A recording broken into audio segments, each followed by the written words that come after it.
Hello all, my name is Ashutosh. I am a teacher by profession. My mission is to impart quality education for all. For that purpose I am creating these videos. If you appreciate my work, then please do like my video and subscribe my channel so that I could get the motivation to prepare more videos. Anyways, today in this particular lecture, we are going to discuss about entropy and how do we going to calculate the redundancy. So these are the outlines. We're going to start up with the introduction where we will briefly discuss whatever we have studied in our last lecture. Then we're going to move forward to study about average information or entropy, what it is, how it would have been defined, and how we're going to evaluate it. Then we're going to discuss about entropy of a binary symmetric source, which will be followed by discussing some of the properties associated with the entropy. Then we're going to discuss about another parameter, that is your information rate, and finally we're going to conclude by discussing redundancy, what is redundancy and how we're going to evaluate the redundancy. So in our last lecture, we have discussed about introduction to the information theory along with the basic definition of information based on the probability theory. We have discussed that information content associated with any symbol xi, if its probability would have been given as your pi, then the information conveyed by this particular symbol would be given as I of xi will be equal to log base to 1 over pi. So this is the mathematical definition we have already seen, which was given by the Hartley. We have also seen some of the properties related to that particular information. We had also discussed that if the probability relationship would be given to us as your probability of xi comma xj, that is the joint probability associated with any two ith and jth symbol. If this particular relation holds good, that is probability joint probability of xi comma yj will be equal to probability of xi into probability of xj. That is, if these events are independent, in that particular case the combined information will be equal to the summation of individual information such as your I of xi plus I of xj. Then we have also studied about the various entities that deals with analyzing the communication systems such as your binary symmetric sources and binary symmetric channels. So just continuing our discussion, in this particular lecture we'll try to find out the average information of any binary source and methods of calculation of average information in a message. So what is average information or entropy? So entropy is defined as the average information per message, and it would have been denoted as capital H. So entropy is nothing but, you could say that it is your average information. So for quantitative representation of the average information per symbol, we make the following assumptions. And what are they? The source is stationary so that the probabilities may remain constant with time. This we have already discussed while discussing the specifically stationary sources. So the successive symbols are statistically independent. That is, the occurrence of one symbol will not going to dependent upon the occurrence of another symbol, and come from the source at an average rate of r symbols per second. So information source is basically generating r symbols per second, and the different symbols that it would have been generating, they are completely independent to each other. So the measure of entropy, that is given as your h of x, defines the information content of the source x as a whole. So here this capital H of x is basically representing the average information associated with this source, which is denoted as this capital X. So now we will going to consider a memoryless source X, which will going to emitting the message symbols such as your x1, x2, x3, x4 up to xn. I mean, these are n symbols it is generating, and the associated probabilities are p1, p2, p3 up to pn respectively, such that the probability relationships should be like p1 plus p2 plus p3 up to pn, or the summation of different probabilities that will be equal to 1. So this is the specification of your memoryless source.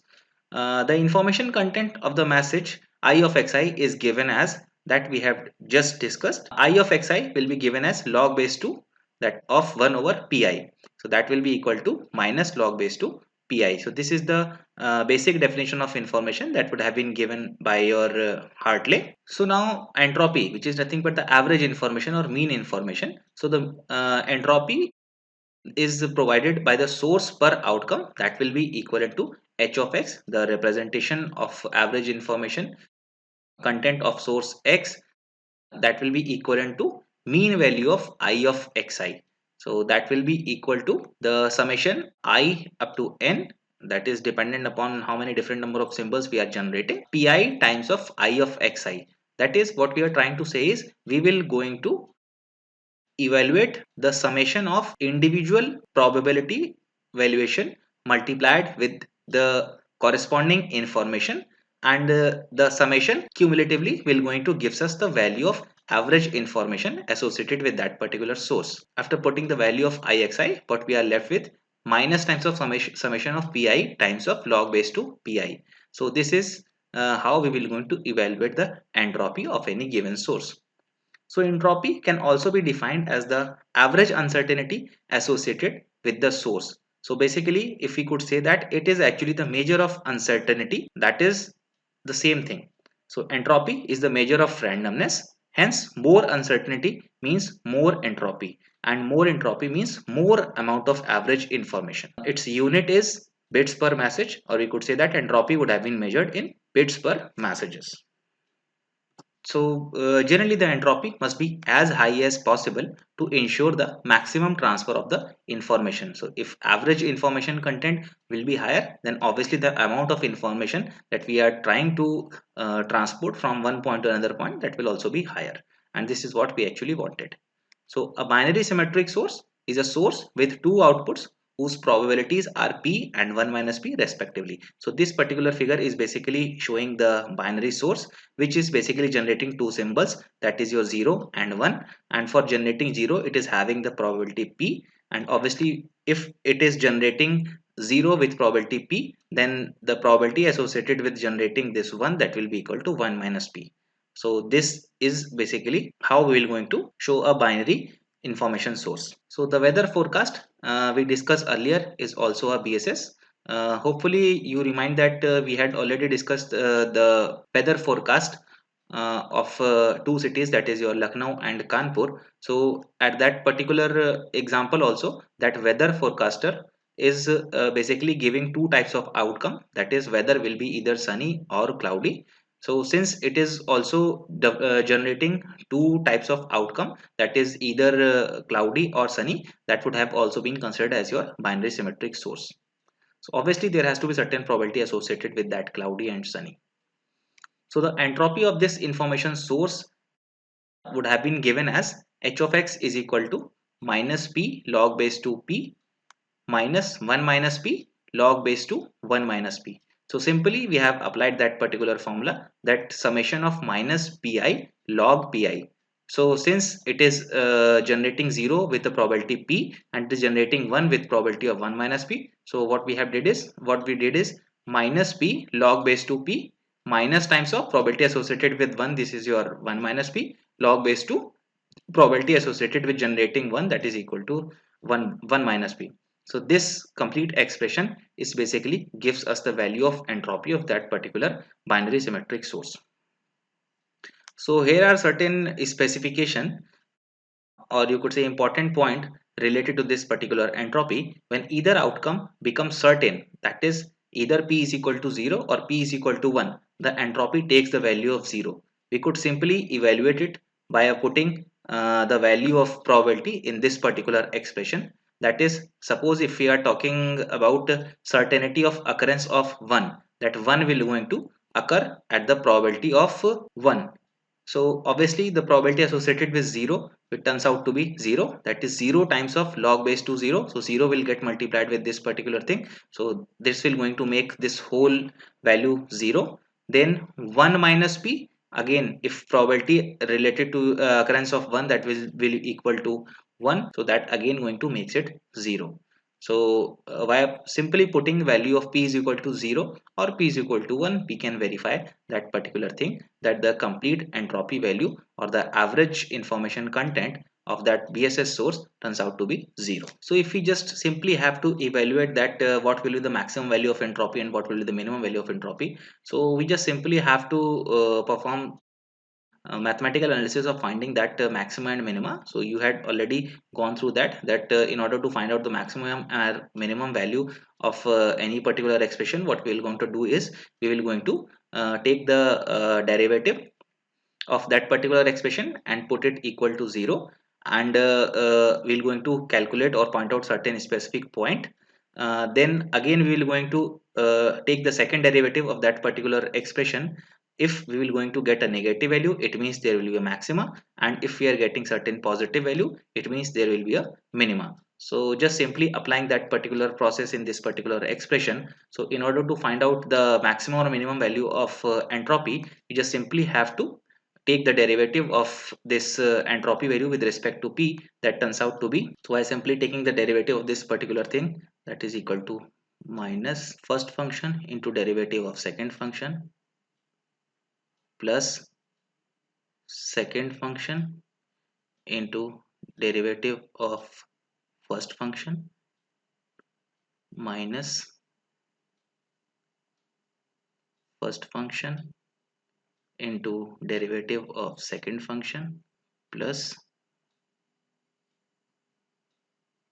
second function into derivative of first function. That turns out to be minus times of this 1 plus log of p minus times of minus 1 plus, sorry, here we're going to have this minus log of 1 minus p. So I am multiplying with this particular thing, what we are getting, this minus 1 minus minus times of this minus log of p minus minus plus 1, then again plus log of 1 minus p, and we have to put this particular expression will be equal to 0. Then again what we are left with this minus 1 plus 1, and it means log of 1 minus p over log of p will be equal to 0. By simply manipulating, what we are left with, 1 minus p over p will be equal to 1. It implies 1 minus p will be equal to p. It implies p is equal to 1 by half. So please pardon that I haven't divided this log by 2 value. So hopefully I think this might be clear. But while taking the derivative of this log p, then I must have to write this 1 over p divided by log of 2. So this calculation is quite obvious. So the value of p, that at which particular value will be maximum or minimum, that will be equal to half. So when we are going to take the derivative again, or the second derivative of this h of x, we will going to get certain negative value. So it means at p is equal to half, we will going to get the maximum value of the entropy. So the entropy becomes maximum when p is equal to 1 minus p, that is equal to half. This is what we have evaluated through our last expression. So maximum entropy of the BSS can be calculated as, again we just have to put the value of p is equal to 1 minus p, that will be equal to that is equal to half. When we're going to put into the last expression of this entropy, that turns out to be minus 1 by 2 log of 1 by 2, again minus of 1 minus p, in place of 1 minus p we have again put 1 by 2 log base to 1 by 2, that turns out to be half plus half, that will be equal to 1 bit per symbol. So this is basically the maximum value of entropy of that BSS source. So this particular figure is basically showing the entropy of any BSS.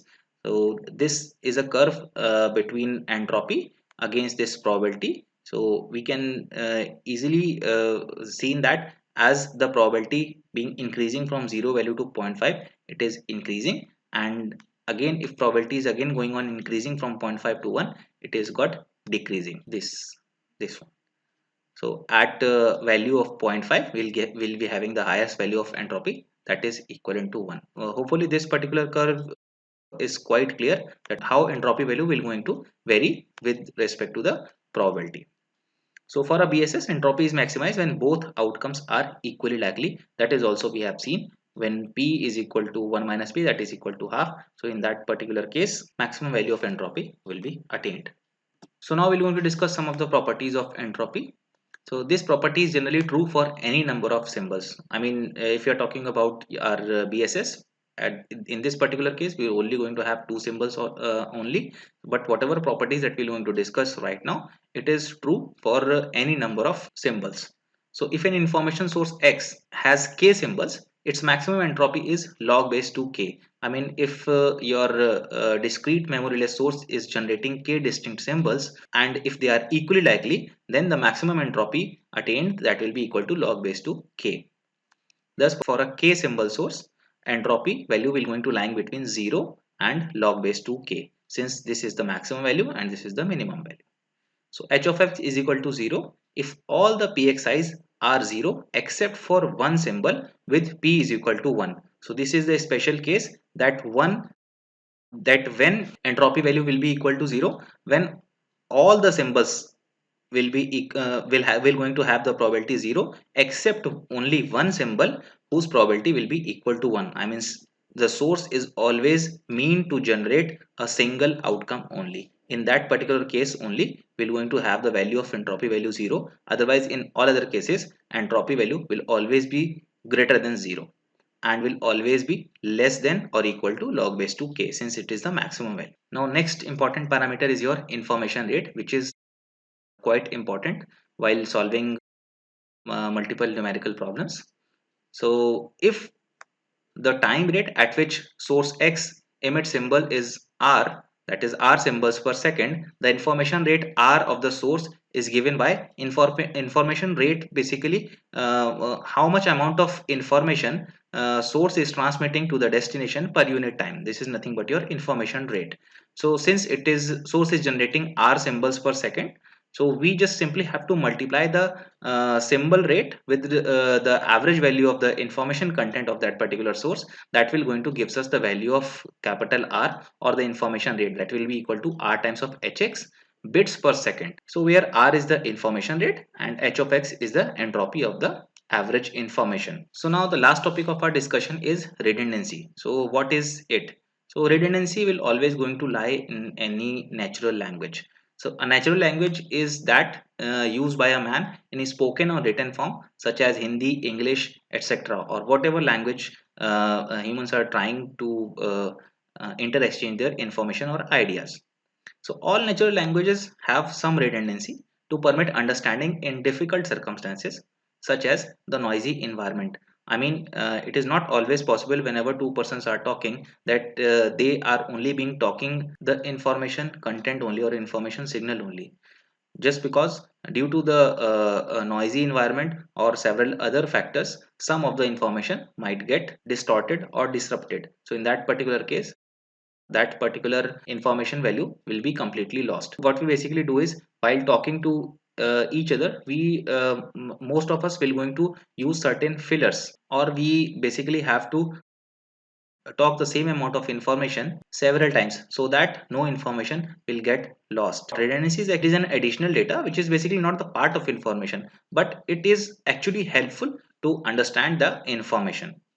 So this redundancy can be at symbol level or word level. I mean, while talking, that redundancy would have been added at symbol level, that is whenever we are saying specific words, certain fillers, so that redundancy would have been added at symbol level or at the word level. So our objective is to reduce out that particular redundancy so that more and more amount of information would have been transported from source to the destination. So to calculate the redundancy, the formula is 1 minus h of x over h max of x. That is the entropy associated with your source x and maximum entropy associated with that particular source x. So the difference of this ratio from 1, that is your the measure of redundancy. So in the next example, we are going to calculate the redundancy at the symbol level. While solving that particular example, what we are assuming is we'll be having a source which is generating English alphabets, total of 20 sample symbols, that is 26 alphabets and a space. So that makes the symbol generated by that particular information source, total number will be equivalent to 27. So in order to evaluate the maximum entropy associated with that particular information source, which will going to generate 27 distinguished symbols, so simply that value will be equal to log base 2k, that will be equal to log base to 27. So that will be the measure of maximum amount of entropy generated by that particular source. And just in order to find out the entropy, we just have to have some knowledge about the probability associated with the generation of different symbols. So assuming that symbols is in English language are independent and their frequencies are given in the table. So this is the table. Obviously we are talking about discrete information source where the different symbols are independent to each other. I mean, the generation of one symbol is not at all affected by the generation of another symbol. So this is the table where the frequency, or you could say the probability associated with the occurrence of different symbols would have been given. That is for A, the probability of occurrence of A, that is equal to 0.082. Similarly for B is 0.015. For C it is 0.028, and similarly for Z it is equal to 0.001. So these are the probabilities associated with distinguished symbols. So just in order to evaluate the entropy of that particular thing, what we have to do is we just simply have to calculate the value of summation of minus pi log pi. So what we will basically have to do is, for evaluating this h of x, we simply have to evaluate minus pi log pi. So just simply have to put the value of this probability associated with this a is your 0.082 log base to 0.082 plus B plus associated with C plus associated with D. For all other cases we just have to evaluate that particular thing and we have to sum them up. So this is how we're going to evaluate the value of h of x. So the maximum entropy occurs when all symbols have equal probability. Hence, with 27 letters plus a space, we had already discussed that h max will be equal to log base to 27. That turns out to be 4.75. So the maximum entropy would have been evaluated as your 4.75, and the evaluated entropy as per the given frequencies or probability distributions of probabilities, that value turns out to be summation of I is equal to 1 to 27 pi I of xi, that is equal to minus summation of I equal to 1 to 27 pi log base to pi. So we just simply have to evaluate that particular thing as we have discussed in our last slide. So after calculating that particular expression by putting all the probabilities that is given to us in the table, we will be getting this h is equal to 4.18.